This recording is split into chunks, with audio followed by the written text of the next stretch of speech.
Hello, everyone. Welcome back to Mongabay's webinar series for journalists broadcast to you live from YouTube. As always, if you're not already subscribed to our YouTube channel, I highly recommend that you do so. You'll be notified when this webinar is ready for viewing again and when we plan to host another. So today's webinar is our first one of 2023, and it explores how to cover infrastructure. If you have a story idea after viewing today's webinar and you would like to pitch it to us, please do so by visiting mongabay.org, go to our opportunities page, scroll down the page and click on Roads and Rail in Island Southeast Asia, or whichever special reporting project fits your pitch. And we do appreciate your pitches here at Mongabay, but we also encourage you to pitch your story to other outlets, if not to us as well. And we also encourage you to sign up for our occasional reporting opportunities email newsletter, also listed on that opportunities page, that shares new paid reporting opportunities and job openings here at Mongabay. So the format for today's webinar is going to follow the same ones that we've done previously, with a slate of about 10 questions from our panelists lasting roughly an hour, followed by questions from you. And I'm going to go ahead and just get started by introducing our panelists, starting with Xavier Martínez.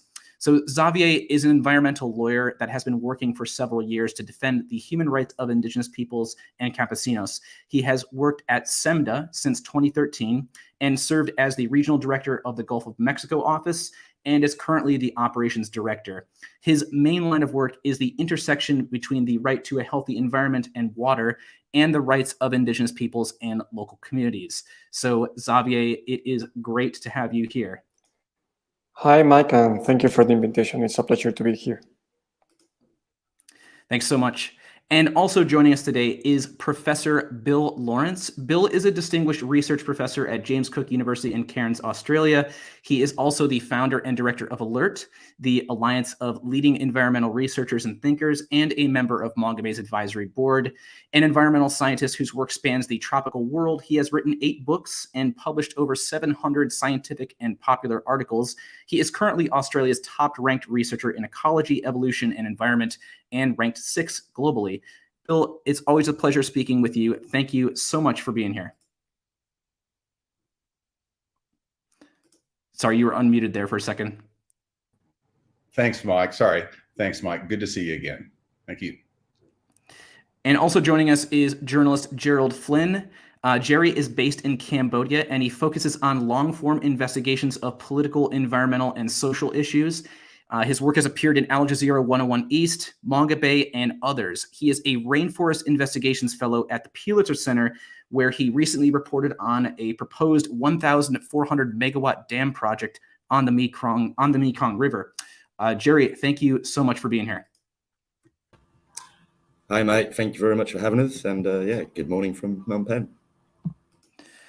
And of course, I am your host and moderator, Mike DiGirolamo, the Audience Engagement Associate for Mongabay. So without further ado, let's get started. I'm going to go ahead and give each panelist an opportunity to address each question that I pose.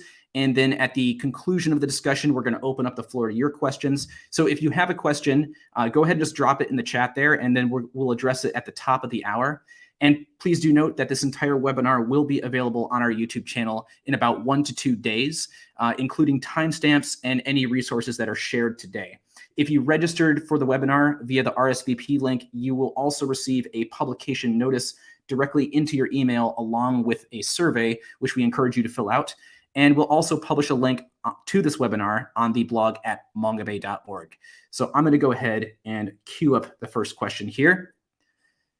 So in regards to, the biggest stories surrounding infrastructure, what are some of the biggest stories for infrastructure in any region, but particularly in Southeast Asia and in Latin America? And anyone is welcome to go ahead and chime in. I'll take a shot at that one because it's just sort of sitting there. It's the 9,000-pound gorilla in the corner, I think, as you know, Mike, and many others will know, is the so-called Belt and Road Initiative, which is it's an initiative of China, but it now has a total of 146 different nations that are signatories to this. It is truly globe spanning. It's a multi-trillion-dollar initiative to expand infrastructure, and oftentimes in developing nations, and including many tropical and subtropical areas, which harbor some of the most biologically important and environmentally critical real estate on the planet. It's like, this is like the environment. We're standing in the middle of the road and there's a really big bus coming at us right now. Now, the Belt and Road is not all good or all bad. It's complicated, but it is massive. It involves incredible sums of money, and it involves, the thing about it is global in scope, truly. So this is going to have, and is having, massive impacts in places like Africa, South America, Central America, and the Caribbean, even places like Antarctica, and of course Oceania, Southeast Asia. You asked about Southeast Asia. Really, the epicenter of the Belt and Road, if you had to say anywhere, would be sort of south of China, Southeast Asia, Indochina, that region, where there's incredible numbers of projects. And sorry, Jerry, I think mentioned the Mekong River. Of course, everybody who's following the massive plans for dam and expansion there. So anyway, Belt and Road would be my vote for biggest infrastructure story, the big headlining story. But then we can start breaking it down and looking at the actual projects themselves, which are oftentimes just massive in scope. I can go now, Mike. I have some reflections to share. I want to share what I see and what we have been experiencing in Latin America. The first thing that I want to point out is the social and the legal fights that indigenous people, Afro and Campesino communities are giving to retain their territories, their life projects, and their cultural identity. I also want to mention that here in Mexico, we just, at the Mexican Center for Environmental Law, won a huge case at the Mexican Supreme Court regarding a mega project that is the Veracruz port. And with that decision, the Mexican court has changed the way the environmental impact assessment is being enforced here. So the rules for the infrastructure has changed, and we are now experiencing this new paradigm. So waters are changing.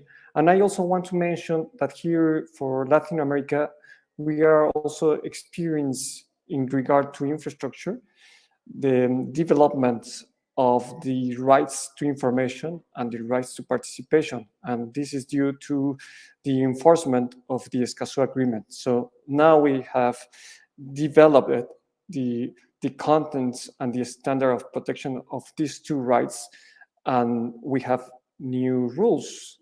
And so with this decision that I just mentioned, and with this new agreement, this regional agreement, we are in a new stage on infrastructure. So these are good news, and I think this is a message that reporters and the society in general should know. Thanks. Thank you, Xavier. Yeah, for the Mekong region, I mean, it's the Mekong River. It's the 12th longest river in the world. It sustains tens of millions of people, and its power is somewhat being harnessed to generate energy sustainability. But the problem that we're seeing here throughout the Mekong region is the impact of hydropower dams. I think Brian Eiler at the Stimson Center described it as death by 1,000 cuts. It's and we're seeing that on the ground. It's having the dams across the river from China all the way down to the Vietnamese Delta. They're really having a very tangible impact on the lives of Southeast Asians. And so as a journalist, for us, that is one key area that we're looking at, is the myriad ways in which people are being affected by these infrastructure projects on the Mekong River. Great, thank you all so much for sharing those insights. I'm going to go ahead and move on to our next question here. So this has to do with something that we've talked about a lot, actually, on some other Mongabay webinars. In regards to prior consultation with locals, what we often refer to as free, prior, and informed consent. What kinds of questions should reporters be asking to better cover the consultation process, and what should they look out for? I can take this question. because we have a lot of experience in the region.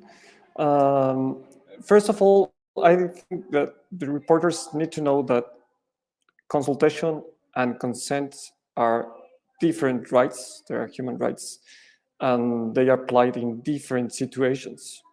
So that would be the first thing to share with the audience. Consent is needed when we are talking to huge infrastructure. The Inter-American Court is saying that governments should obtain free and prior consent when we are talking about development plans, when huge transformation for territories would take place. And consultation should be a rule, because in Latin America, almost all of our societies, and now we're in the process of the recognition as in the States as pluriculturals. So the question has been, how do the governments are relating to indigenous people, to Afro communities, to campesinos communities, because they belong and have a very different cultural identity. So consultation must be every time that there is an infrastructure. Also, I would like to add that the reporters should be asking who is establishing the rules, who are the guys that are setting the rules for the consultation.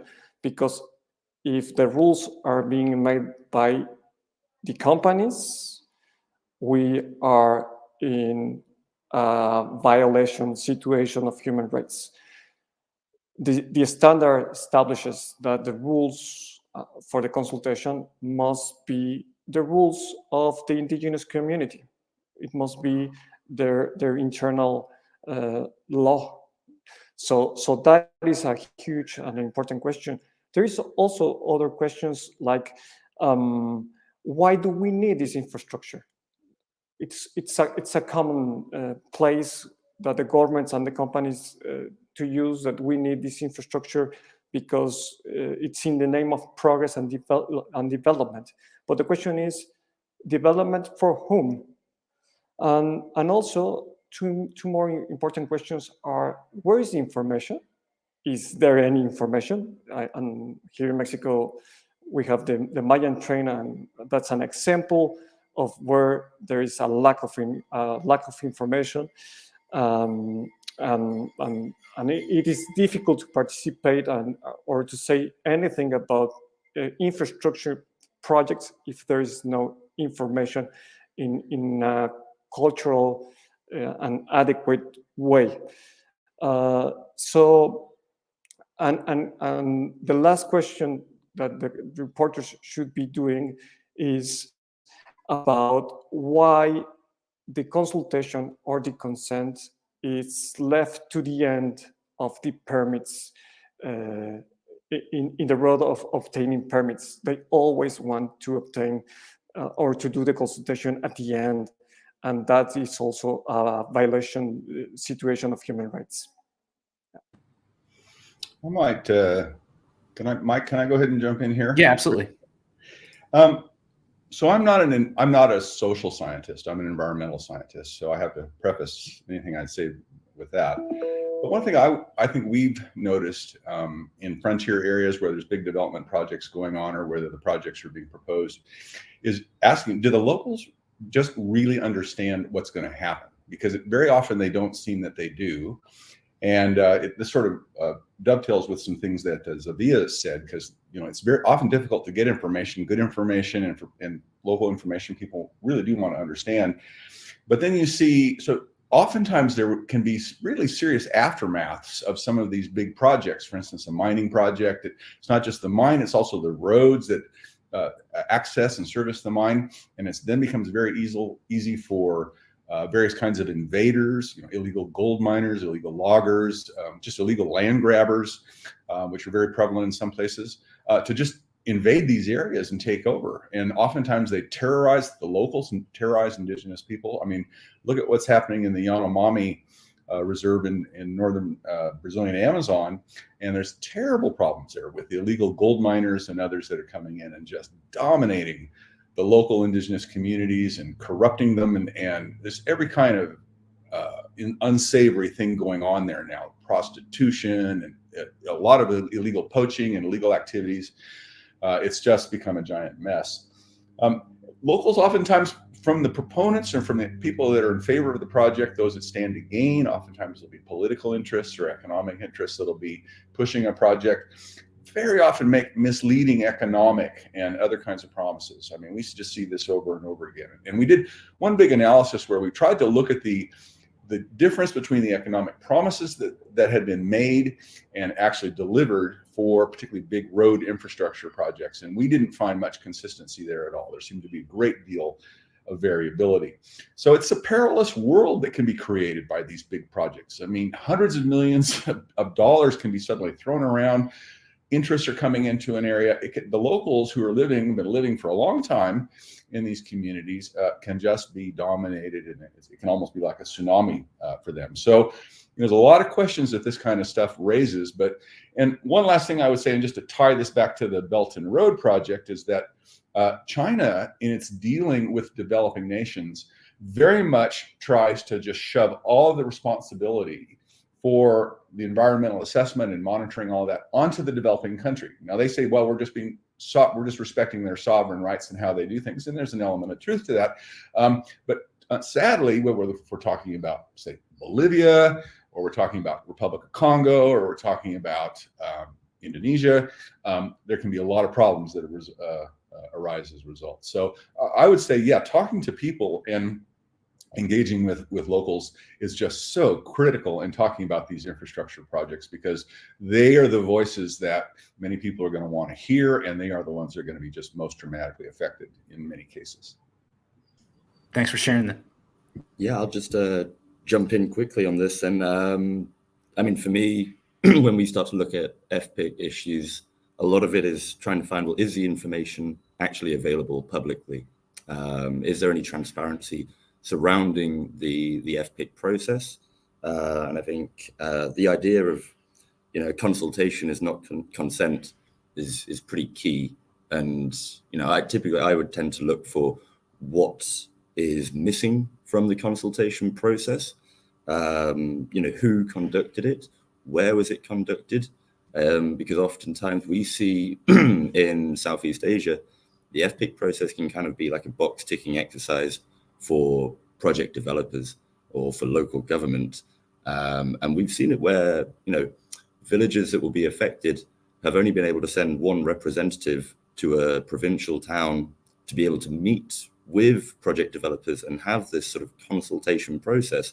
And so ultimately the community is not especially well informed. There's been problems here in Cambodia with corruption in that issue, where the local village chief has gone to meet with the company, find out about the project, has been paid off, and has come back to the village telling everyone not to worry, that everything will be fine.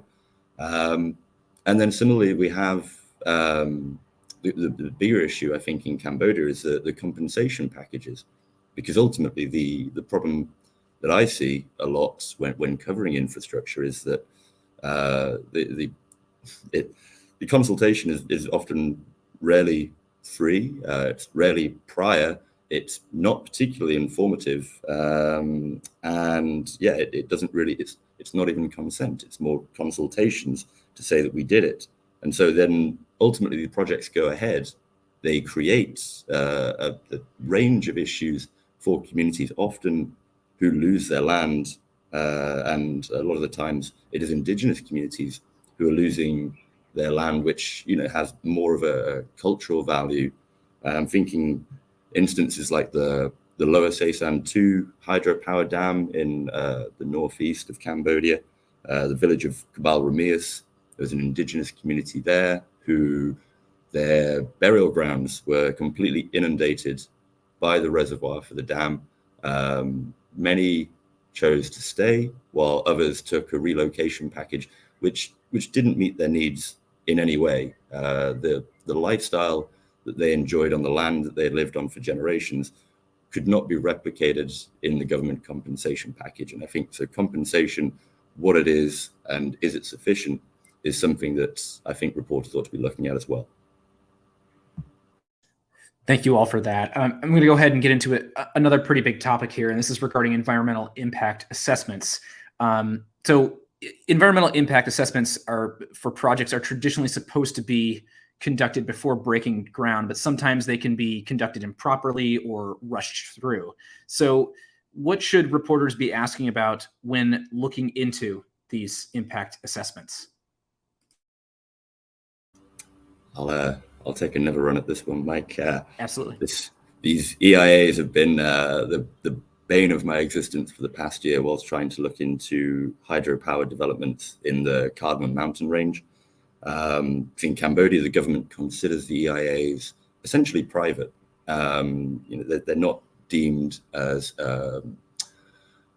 part of the public participation process when it comes to developing projects like this. And so often when the EIA is actually made publicly available, it's years after the project has gone online, let alone broken ground. So for obviously the journalist trying to find information about a project before all of these changes sweep through the land, it's very difficult. And I think one of the things that's helped me is to look for the companies or the consultancies that are conducting these EIAs. What we found in Cambodia is that just 2 companies have conducted EIAs for all of 10 of Cambodia's operational hydropower dams. And so what we started to do then was look for links between these consultancies and government regulators, look for whether or not these consultancies had worked at an international standard before, or if they'd only been working locally. And also looking at the time between the EIA being conducted and the projects actually breaking ground. But I mean, we've had to get pretty creative in where we get this information because the government has repeatedly declined to share it. And so what we've ended up doing, actually, Southeast Asia's heavy reliance on Facebook as a sort of internet infrastructure has proved quite useful, because what we managed to find was a photo of from a really low-level government official who had taken a picture of the EIA, had the page with the map of the hydropower plant, the hydropower proposed reservoir. We were able to trace that into QGIS, and then we had an understanding of just how much forest was going to be at stake when this reservoir was finally built. So that's maybe more of a practical approach that some journalists could take, I guess. Thank you, Jerry. I might chip in if I could. That's Sure. right, Mike. Yeah, the whole sort of Jerry alluded there. The whole topic of EIAs, I think, almost makes environmental scientists weep sometimes. There's been so much criticism laid at them. It may be that we're just being unrealistic in what we're hoping and expecting EIAs to do, but gee whiz, in a lot of cases, they're not getting very close to the mark. There's just so much one could talk about here, but one is, I just want to pick on a few pet peeves of mine, and I think this actually relates to what Jerry was saying. It's absolutely essential to get information early about the proposed project. Exactly, I think his point, and that is just so true. But also, the information needs to be widely available, and what you'll oftentimes see is that EIAs are not publicly disseminated. They're not available online. People, let's say somebody in North America or Europe or wherever, can't read it and comment on it. Oftentimes, there's very restricted terms in terms of who can comment. I know, for instance, I tried to provide some feedback on some infrastructure developments in Malaysia, and the first thing when I went online to comment was it asked me for my national identity number. So it's clear that I wasn't going to be able to do that. So you get a limited and biased subset of people who are actually being allowed to even comment on these projects in the first places in many cases. Also, I would say just broadly in EIA, there's a lot of mitigation measures and environmental offset measures that people try to do. The idea often seems like is that a big project will come through and you'll get, as Jerry mentioned, you get an oftentimes limited number of firms that are involved in evaluating those projects. And if they can recommend certain kinds of mitigation measures or offsets, then it somehow makes the project seem like it's not quite so damaging. And it might be a little bit less damaging, and then it gets approved. But if you look at some of the things that, actual mitigation and offset measures, there's a whole literature on this too, but they just oftentimes don't work very well. And a good example of this, is tie it back to the Southeast Asia and the Mekong River, is fish ladders. Now, there's been lots of research on fish ladders, but most of the research indicates that a tiny fraction of migratory fish, typically only about 3%, will use a fish ladder and actually use that to ford a dam. But if you think about then what happens to these migratory fish as they're trying to get upstream to spawn or downstream to spawn in the ocean, either way, what's going to happen to them as they increasingly run into dam after dam? Well, 3%, and then only 3% of the next dam and 3% of the next dam. And it doesn't take very long at all to completely wipe out very expensive, very valuable fisheries that a lot of people rely on, as well as just lots of other species of fish that are important ecologically and for other reasons. So that's a big issue there. And then, just to come back to this notion of these firms, again, I think that there is a pattern there where certain kinds of environmental consulting firms almost specialize on these EIAs, and they can get very chummy with the proponents. I've even had, debates with EIA people who I thought were supposed to be providing a balanced and fair assessment of projects, and really sounded much more like the project proponent, and surprised, with that approach. But I think we've got to realize these companies are, in most cases, are being paid by the corporation or by the proponent.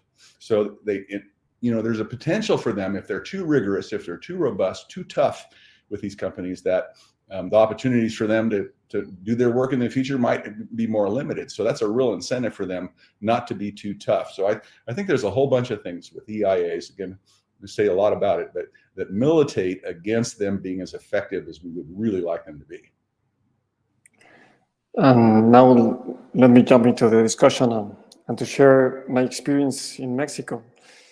Because at SEMDA we have been managing this instrument for a couple of years, and we have an opinion about it. The first thing that we have learned and reporters should be asking is why the environmental impact assessment is left to the end of the authorizations to be obtained. So it is very common that the companies also always complain because they do not obtain this authorization, the environmental authorization, and they got all the other permits, and so they pressure the officials. So that's a question to be made. Another important issue is the public participation. And here in Mexico, public participation is very constrained. The time to participate is very short, and the issues are very complex. So there is no equity in this space to give an opinion that could be taken into account. There is always, and we are always in a rush. So the participation and the time to do it, it's quite an issue. I think another question would be why the government always allowed the projects to be segmented. And that is a huge question, because if you segmented a project, what you are doing is to hide the environmental risks. So that's a way the companies and the government had found to pass their projects, and they shouldn't be doing this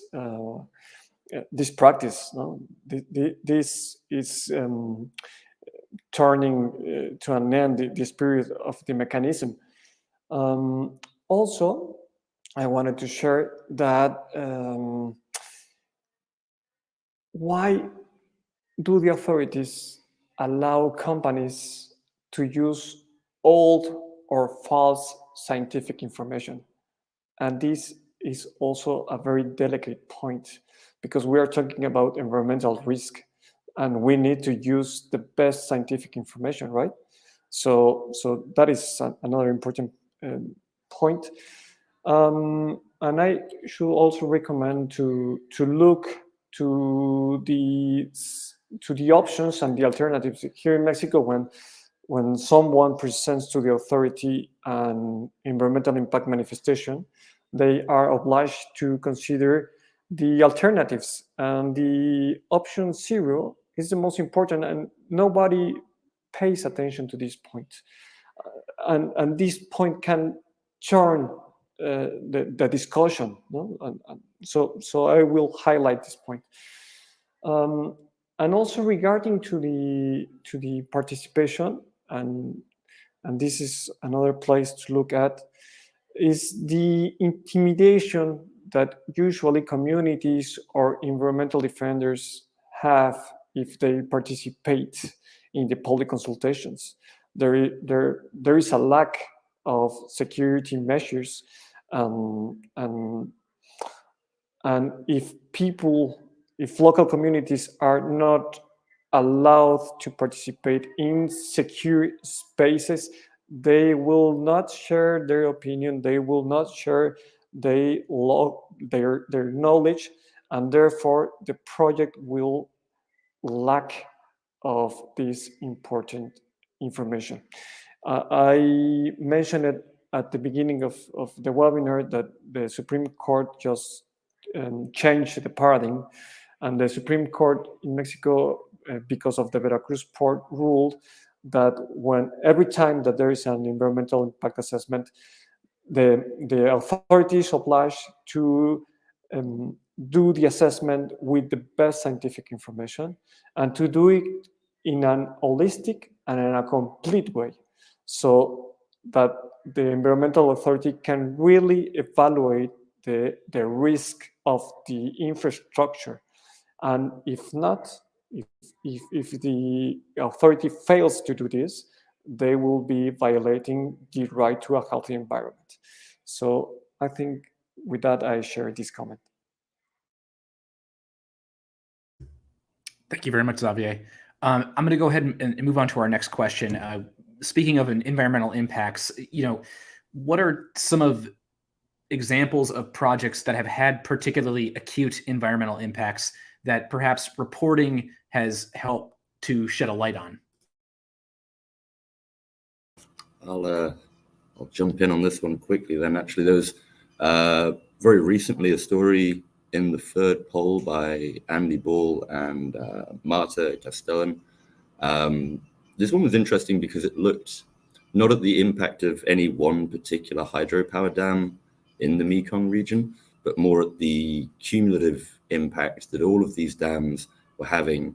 And I think it's, as we were discussing earlier with the fish ladders, it's a similar sort of process, but in terms of trapping sediment throughout the Mekong, which obviously is vital to the ecosystems that kind of thrive within the river, but also to the farmers and the fish who live along the river. But this one I thought is a particularly interesting story. It looked at the flooded forests in Cambodia's northeast, which are a unique kind of ecosystem that really are just being wiped out due to hydrological changes that can be tied directly back to dams. But it would not be fair to pin it on any one individual dam or any one individual project or country. Instead, it's just sort of looking at the collective consequences derived from all of these countries and all of their projects. So I thought that was a particularly interesting look at how infrastructure is reshaping the region. I mean, to move away from hydropower dams, because I know I've spoken about that a lot, one story that we investigated at the start of last year with support from the Pulitzer Center, that was looking at power lines, these transmission lines that are going to run from Cambodia, basically from Phnom Penh, all the way through up to Laos, and where they were going to connect two coal-fired power plants to Cambodia's national grid. But the proposed route for the power lines is going to effectively bisect Prelong Wildlife Sanctuary, which is the largest lowland evergreen jungle in Southeast Asia. It's absolutely massive forest, and it's going through a period of sustained enhanced illegal logging. The rates of deforestation reached, I think, historic highs in 2021, and so the power lines that could effectively cut the forest in half would easily carve up access, create a lot of opportunity for more illegal logging happening in deeper, denser parts of the jungle. And so I think even then, when we managed to find that there were alternative routes that had been proposed that would spare the forest, or at least, would trim the edges as opposed to just running right through the middle. It's interesting to see that decision was overruled in favor of a straight line through the forest, which arguably would have cost more given the density of the jungle that the project developers would have to cut through. But also it starts to raise questions about, well, is this a deliberate move? And if so, who would stand to benefit from having access to all of this old growth timber, of which there could be some valuable species? So I think these are the kind of questions that reporters need to look for, is sort of not necessarily the most obvious impact, but looking for sort of associated or impacts that you'll see further down the line than from just the initial project breaking ground when it comes to infrastructure. Thanks very much, Jerry. I want to jump in, and I want to share two cases. The first case, it's about the Mayan train. What I'm going to share with you is the importance of the alliance between the NGOs, the communities, the scientific community, and the reporters. And what we saw there in the route of the Mayan train in the Quintana Roo state, just in the Yucatan's peninsula, we are talking about that the train will take place in the jungle, but also in karstic soils. Karstic soils are very unstable. So the scientific community started to share the information to the reporters and saying, if the government intends to pass the route of the train through these places where we have karstic soils, the soil will fall down. There is going to be huge holes, and there will be a risk for the project itself to be operating with the safety security measures, right?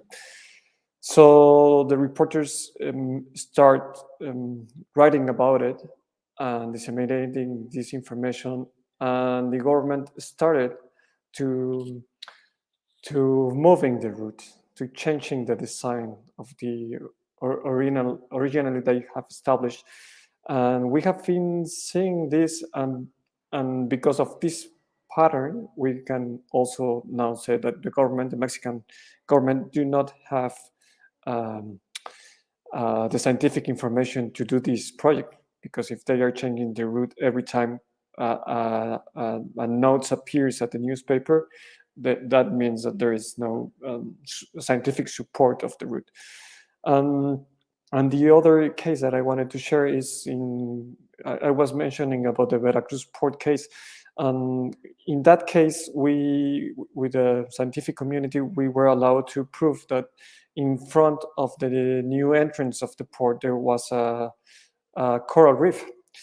That coral reef wasn't taken into account in the environmental impact assessment.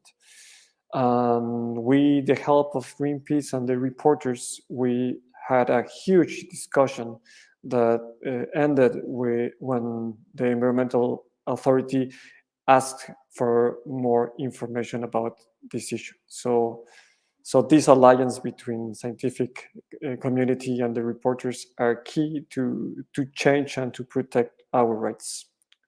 Thanks. Thank you, Xavier. I can chip in there a little bit. Well, Mike, in terms of situations where you've had a big project proposed and where there's been an engagement of group or people, whatever, that have managed to make some sort of positive changes in terms of how that project plays out. Just 3 examples I'd mention that these kinds of debates are going on right now. In northern Sumatra, Indonesia, there's this incredibly rare Tapanuli orangutan. It's the rarest great ape on the planet. And there's only about 750 individuals left. And China and other Chinese-related and Indonesian-related investors and others are building a major hydroelectric dam right in the heart of its incredibly tiny geographic range, which is about 1/10 the size of Sydney, Australia, by the way. So tiny little area where it survives. And there's a very big project going on right in the middle of it. A lot of debate going on about that right now. Scientists have been engaged in this project like crazy. It has been battled every step of the way.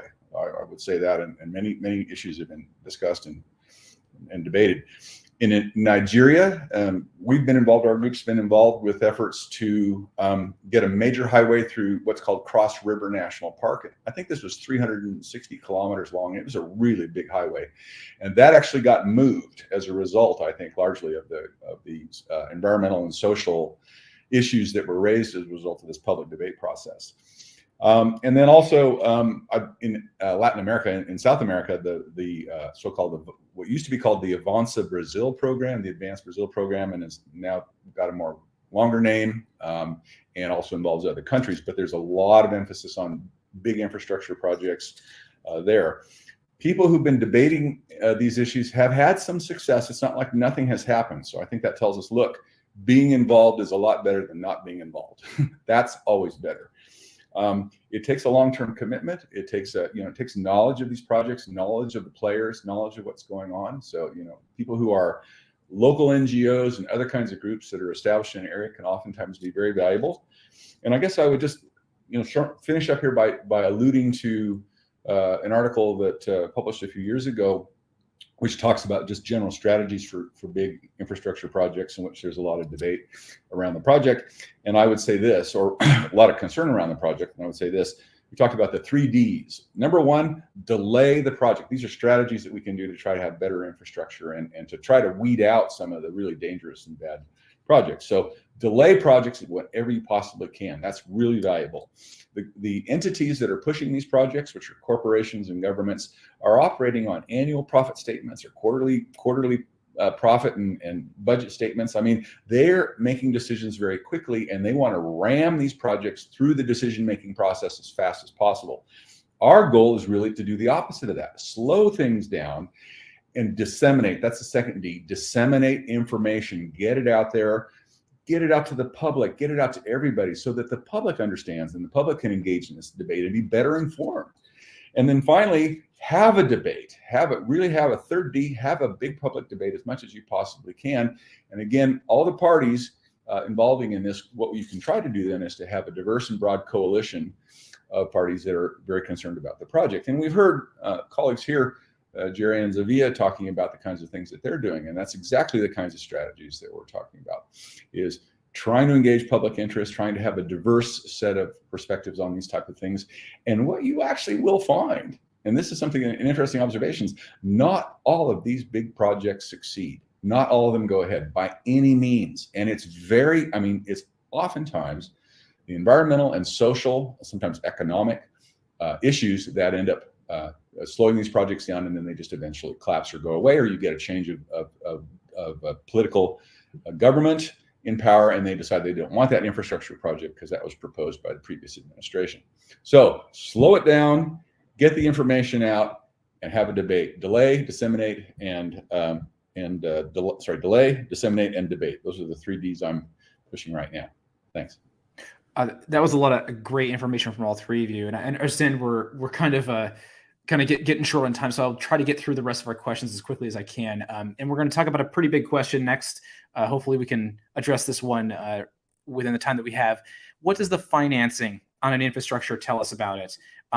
Obviously, the elephant in the room here is the Belt and Road Initiative from China, but what should reporters be looking for when looking into who is funding a project? What kind of questions does that funding raise?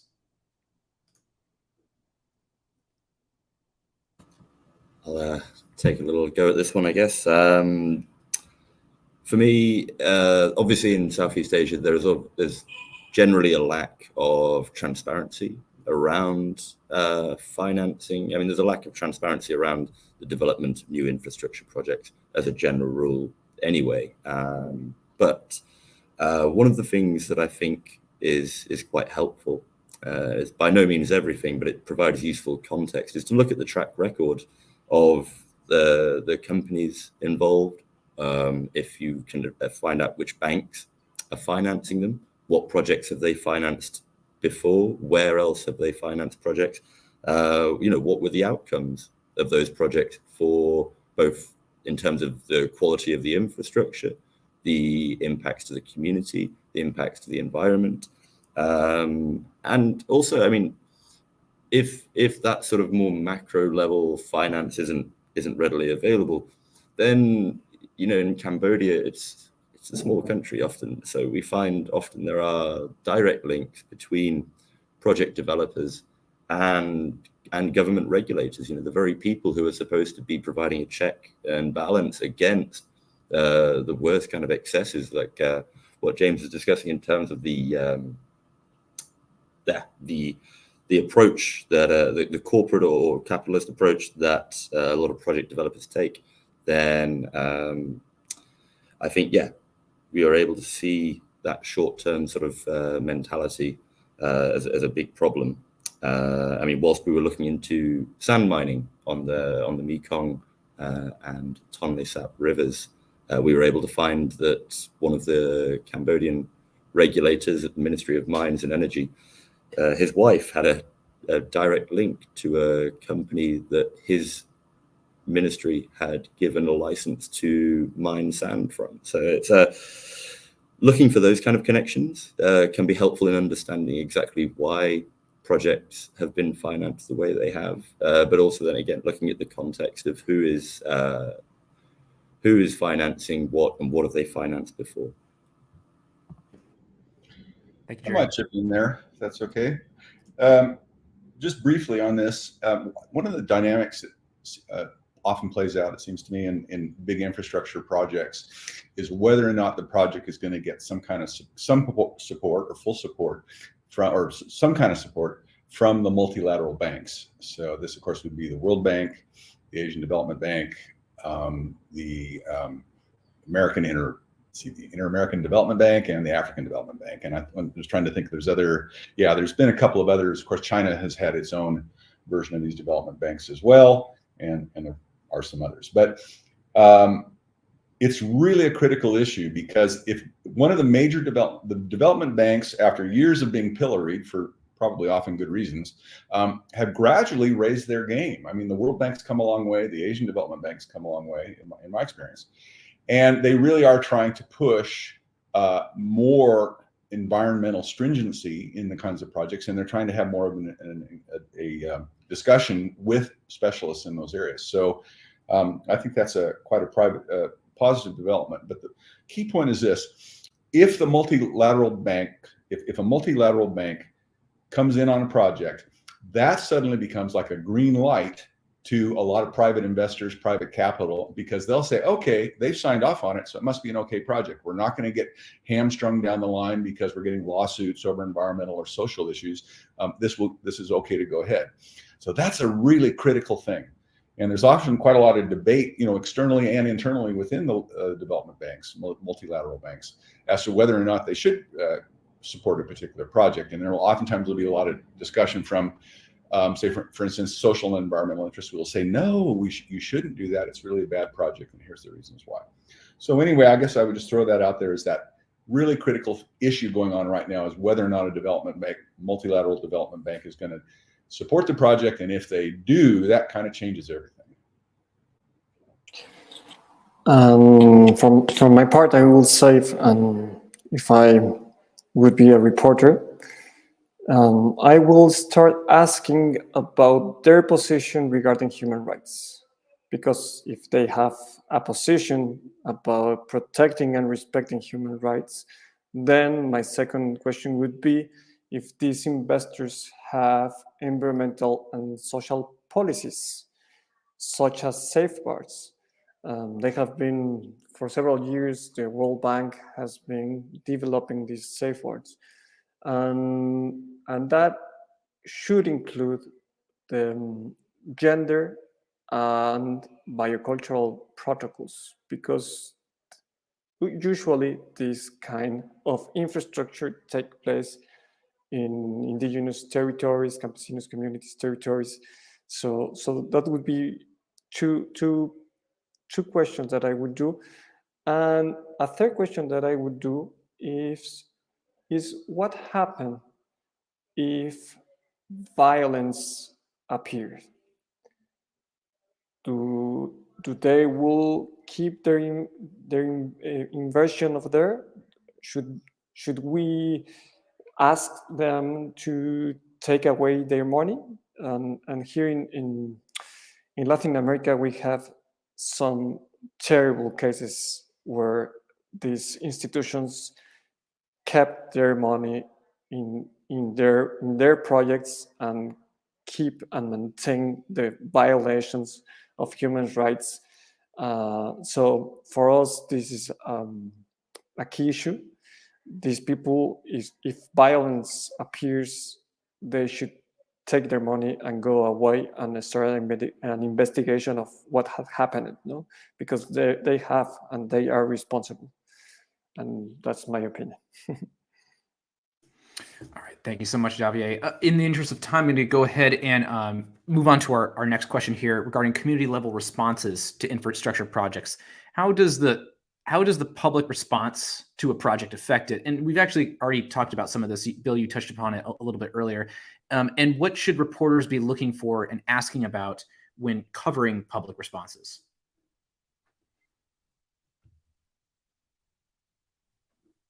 I can take this one and say that the first thing that I see it always happens is a translation.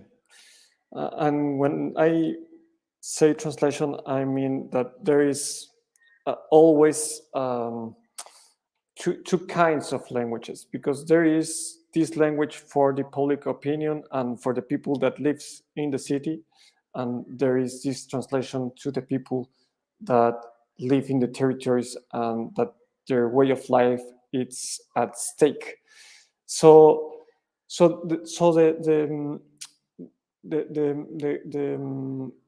the idea and what the reporters should do would be to go to the territories and feel what is happening, because many times what we are talking about is that this kind of infrastructure means a new kind of racism. It's a kind of colonialism. What this infrastructure will do is to obligate the communities to change themselves or to migrate, and that is forbidden in the human rights regime. So reporters can play a key role in these translations, and when they feel what this infrastructure can really means, they can start asking the questions we need to debate the projects. So I think this is a key point on the discussion, Mike. Thank you, Xavier. I'll jump in here because I think for a lot of reporting on infrastructure is, in my opinion, is crucial to get on the ground and to meet the communities who are going to be affected. And obviously, different communities are going to be affected by the same infrastructure project in different ways. And so I think it's important to try and give a voice to those concerns, but also to give a voice to the hopes, because a lot of the time we meet with communities and they're actually pretty optimistic about how the benefits that an infrastructure project is going to bring them.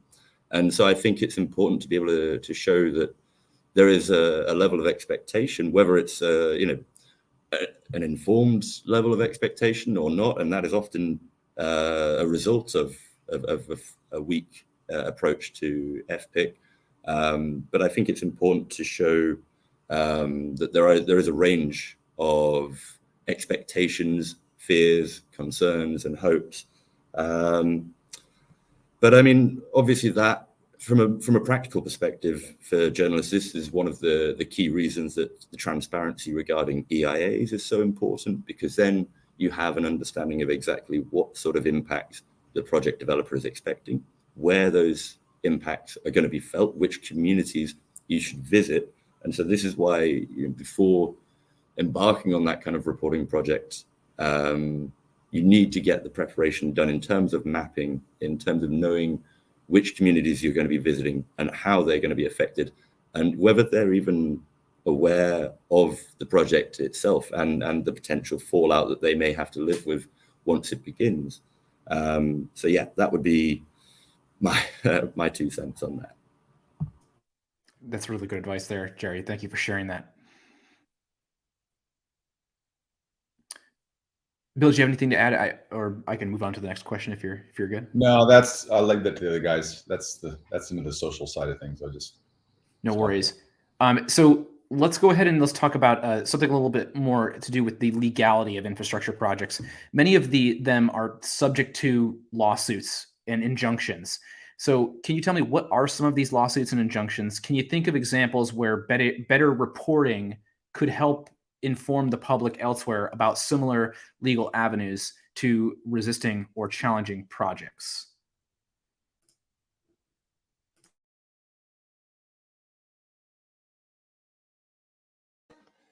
And yes, Mike, I was thinking that we have some cases that could light this question.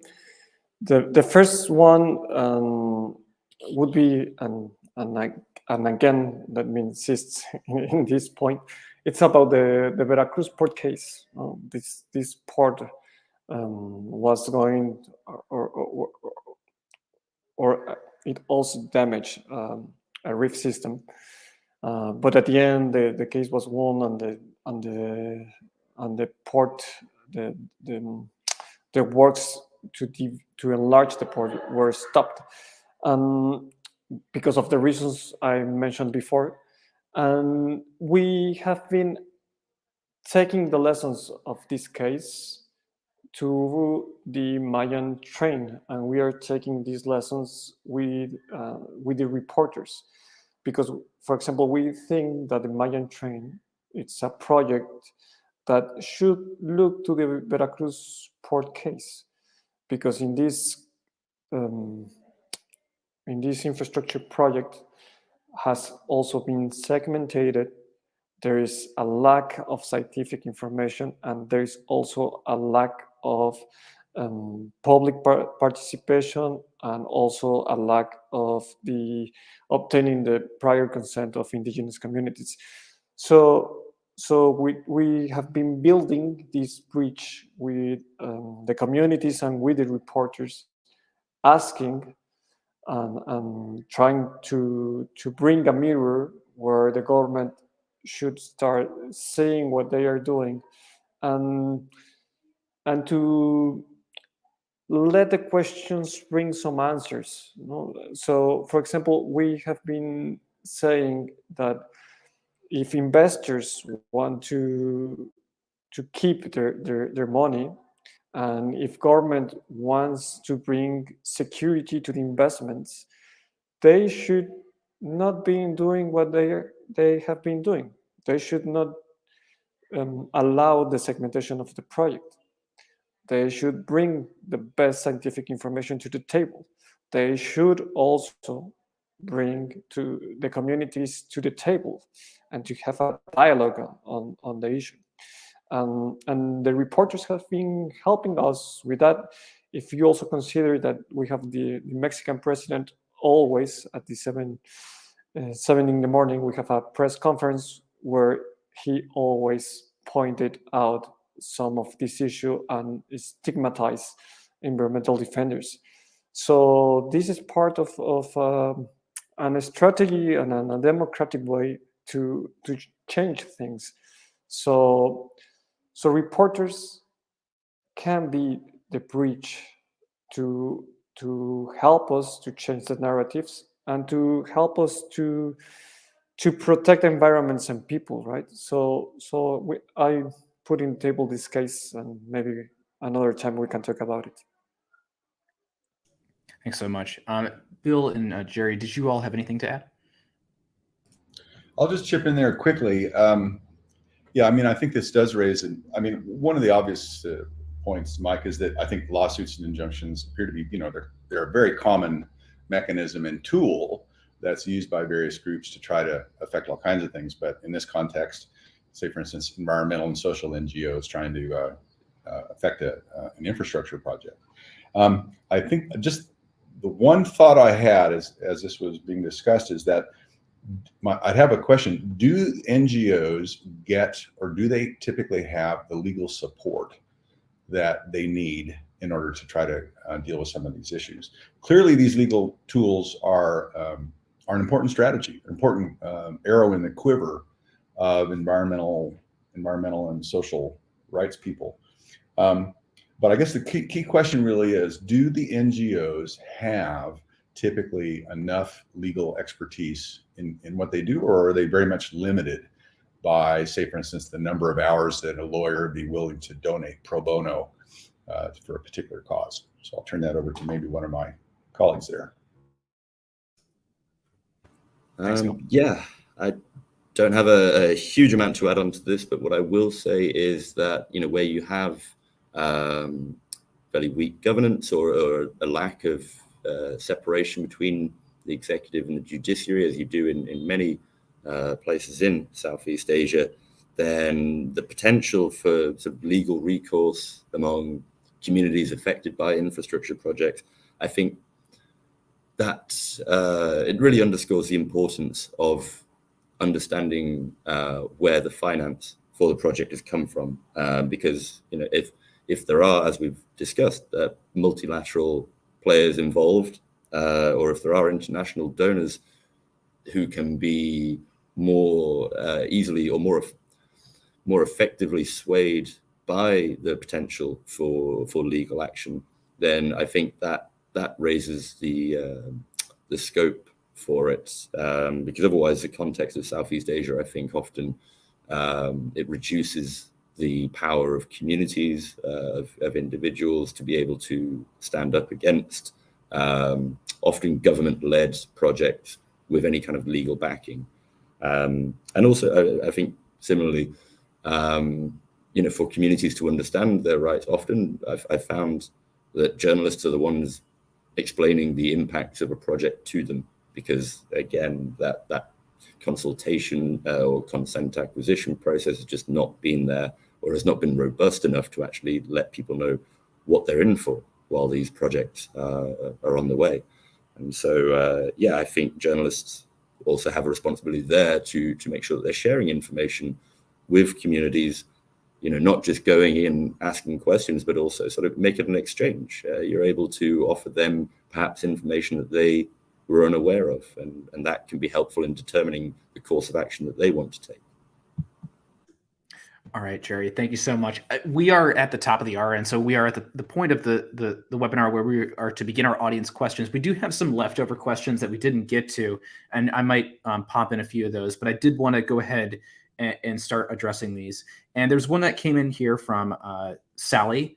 Sally says, I covered the Maya train for Al Jazeera in 2021. There seemed to be a conflict amongst different groups of indigenous people around the project, with some against it but also some in favor, saying it would bring economic benefits through tourism.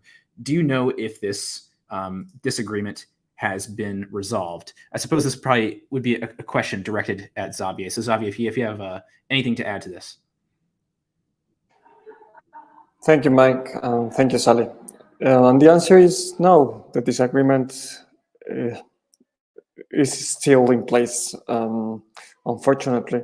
I think that what you should know is that this federal government has a very powerful indigenous discourse, and also has been very close to some of these indigenous people communities.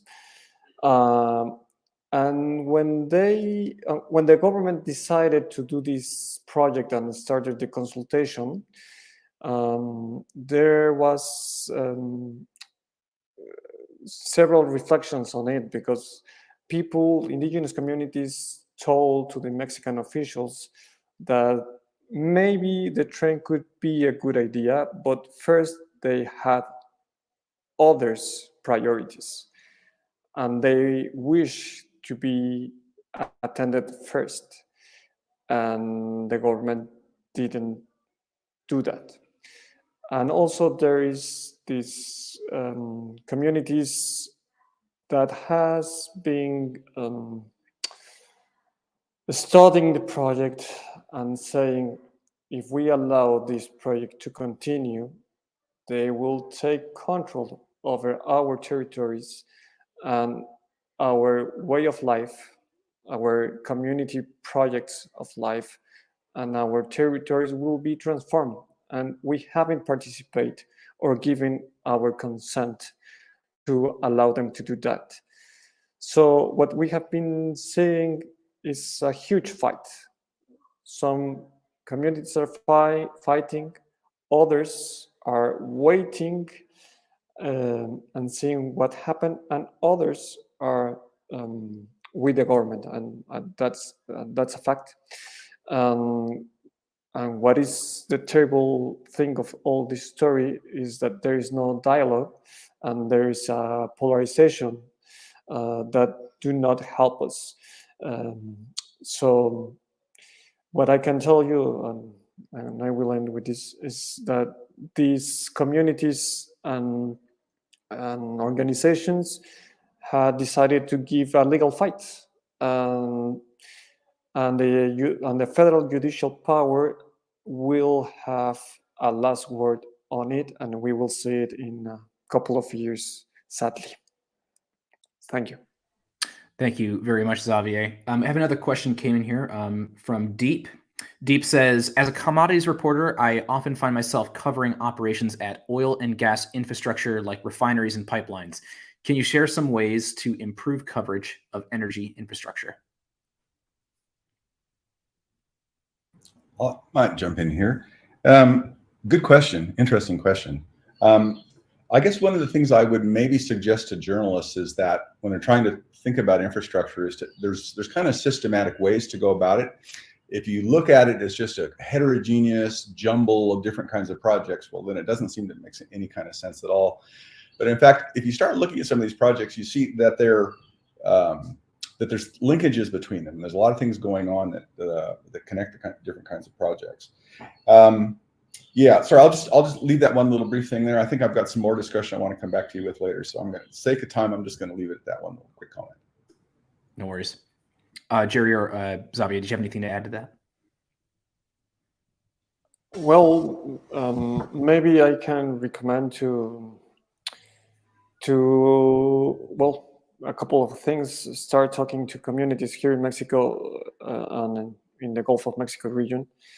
Communities has been living with oil and gas industry for at least 80 years or 100 years, and you can see the transformation of the territories. You can see the contamination, and you can see how the way of life of them it's at stake. No? They can't drink water from their wells.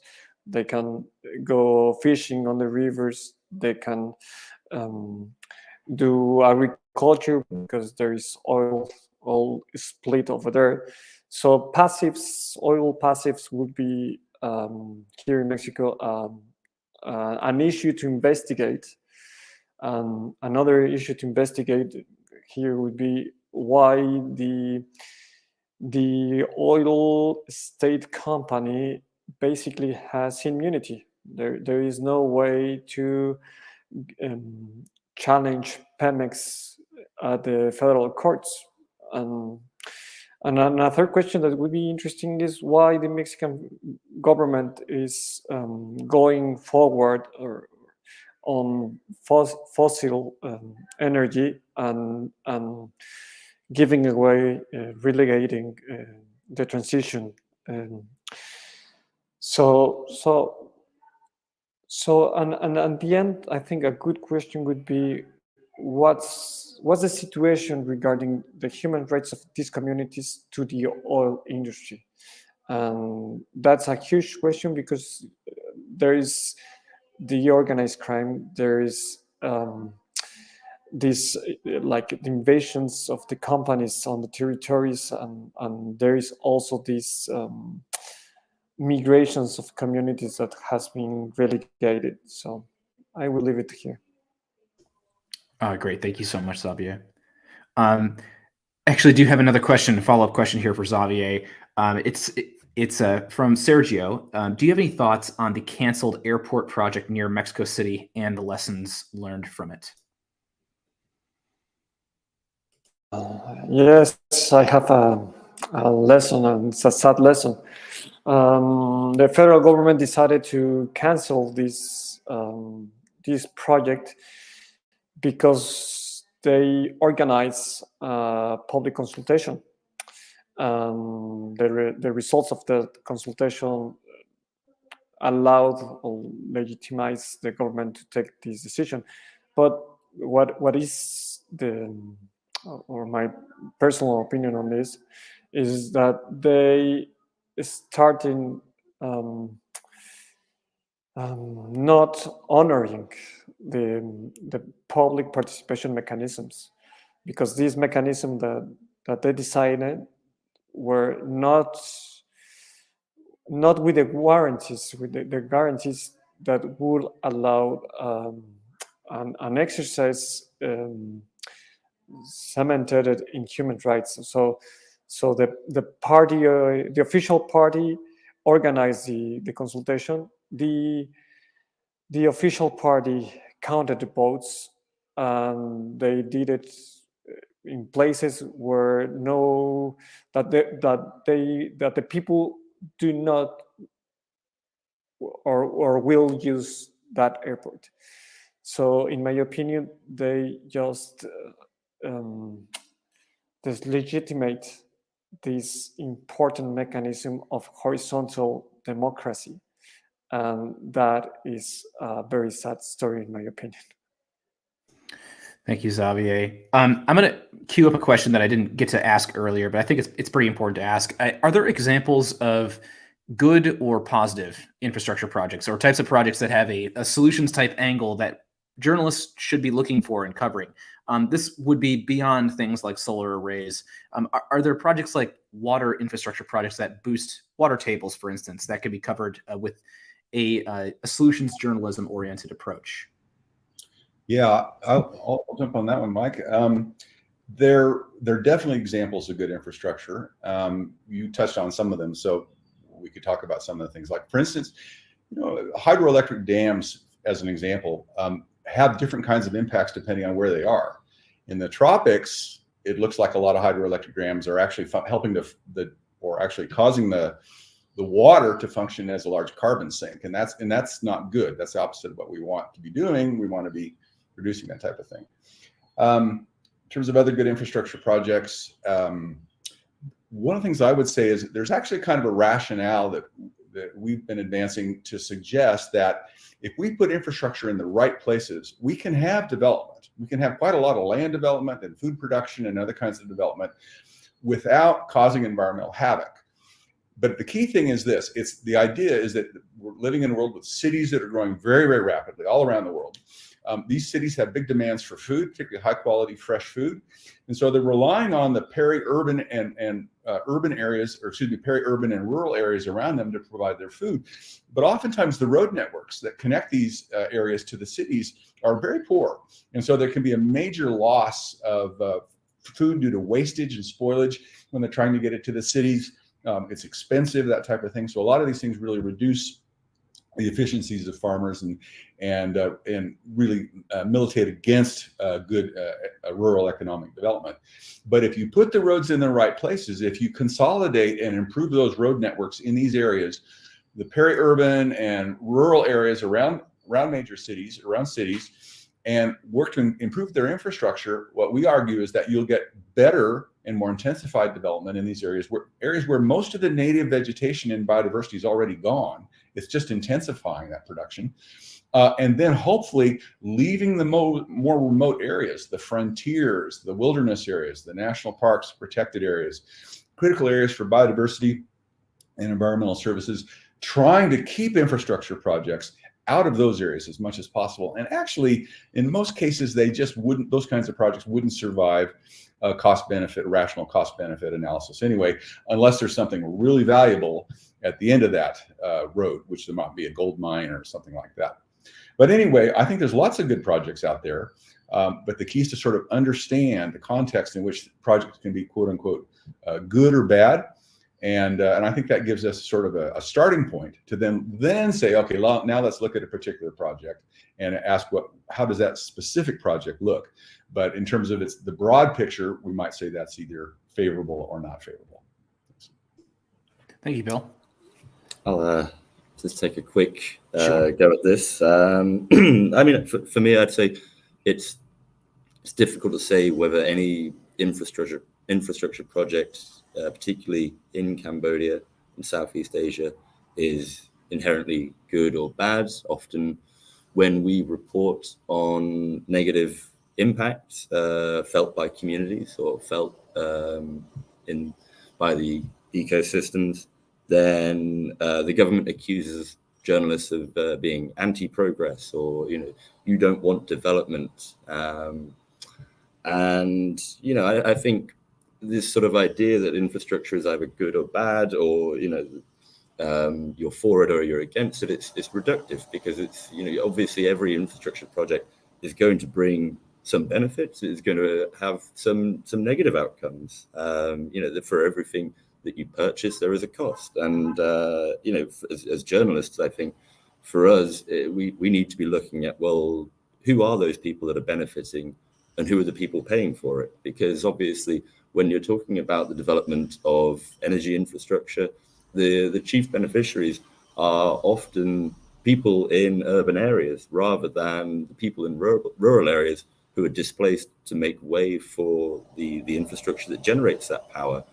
And so, yeah, I think in that respect, journalists, we need to look at the costs, look at who's paying, and that's kind of the best we can do in terms of determining what's good or bad.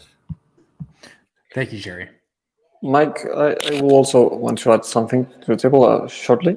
I will say that they should go local and ask for community experiences. And for example, here in Mexico, we have this beautiful experience of the Tosepan Titatanisque cooperative.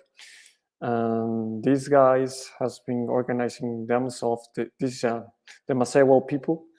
They have been organizing for the last 40 years. And recently they decided to start an energy cooperative due to the mega projects over their territory. And I'm talking about mines and hydroelectric dams. They decided to start this cooperative and to start producing their own energy. That's a quite jump and a quite new paradigm that is changing the narratives here in Mexico. So I will tell the reporters and the people that are seeing us to have a look at this case. Thanks. All right, thank you so much. We're getting pretty close here to shutting it down. I just want to go ahead and really briefly leave our audience members with some resources that they can look into. If there's any websites or resources that you think journalists should be using for the reporting, please feel free to share. Yeah, I've got some Southeast Asia specific ones. I think the Stimson Center's Mekong Dam Monitor, and that is a terrifyingly powerful tool, and it can be very intimidating to use. So, I recommend if it is, like for me, a lot of it is just incomprehensible. So, do what journalists do. We talk to the people who understand these sort of things. Besides that, the Global Energy Monitor, GEM, is particularly helpful, just in terms of community source compiled information. In Cambodia, we have Open Development Cambodia, which is a great resource for geospatial data in particular. And I believe there is also the Open Development Mekong, which is a more regional kind of version. But also definitely worth looking at the People's Map of Global China, particularly good at understanding Chinese investment across Southeast Asia. Other than that, QGIS and satellite imagery, they're my best friends. But yeah. If I could, I'm just going to add, quickly plug our website. It's global-roadmap.org, global-roadmap.org. But in that, we've got videos, flyers, lectures, taped lectures, all kinds of articles, and a lot of resources, including a lot of videos that are very simple, 1 to 3 minute videos, which are really, I think, helpful if someone's trying to get their head around some of these infrastructure issues and that type of thing. So anyway, global-roadmap.org. Sorry for the blatant plug. And No I worries. will say that in the Mexican case, if they are interested, they should look to our page, our website of SEMDA, the Mexican Center for Environmental Law. And also, I think a pretty good way to understand the situations or the cases are having access to maps. And here in Mexico, we have this fantastic organization named Cartocritica. And what they do is to obtain official information, community information, and then they elaborate an interactive map. So having access to the website of Cartocritica is just great. And also, I was thinking to share that we have this initiative to change the mining law named Cambiamos la Ya. And over there is also pretty good information about the impacts of mining in Mexico, and there are very tough testimonies on it. So I will recommend these 3 sites, and I will share with you, Mike, the websites. Thanks. Great. Thank you so much, Xavier. Really quick, before we sign off, can you repeat the name of that cooperative that's producing its own energy one more time? Yeah, it's in Nahuatl language. So it's Tosepan Titatanisque Cooperative. And I can also share the website. Thank you. Well, I'm going to go ahead and close it down there. I think we have covered a lot tonight. This was a really, really great webinar. And I just want to say thank you so much, everyone here, all our panelists for joining us. And a big thank you, as always, to our audience. We really do appreciate you guys tuning in. And we also want you to know what you think. So if you RSVP to this event, please do fill out the survey that you will receive in your email inbox, along with the publication link to this webinar. And just let us know what you think so we can keep improving them. Once again, this webinar will be published on our YouTube channel in roughly 1 to 2 days, along with timestamps and the resources that everyone shared here. Again, if you have any ideas that you'd like to pitch to us, you can do so at mongabay.org. Scroll down to on the opportunities page, scroll down to the corresponding paid reporting project, And then while you're there, please do sign up for our occasional email newsletter, which shares new paid reporting opportunities and job openings with Mongabay. If you're a fan of Mongabay's content, please do subscribe to our YouTube channel here and also to our podcast series, the Mongabay Newscast and Mongabay Explores, where we cover stories, species, people, and places featuring many of the topics that we've covered on these webinars so far. You can get updates about future discussions that we do on this YouTube channel via our accounts on Twitter, Facebook, LinkedIn, and Mastodon, where we will post announcements and updates in advance of each of them.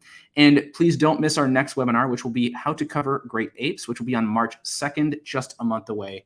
Thanks again for joining us, everyone, and we will see you at the next one.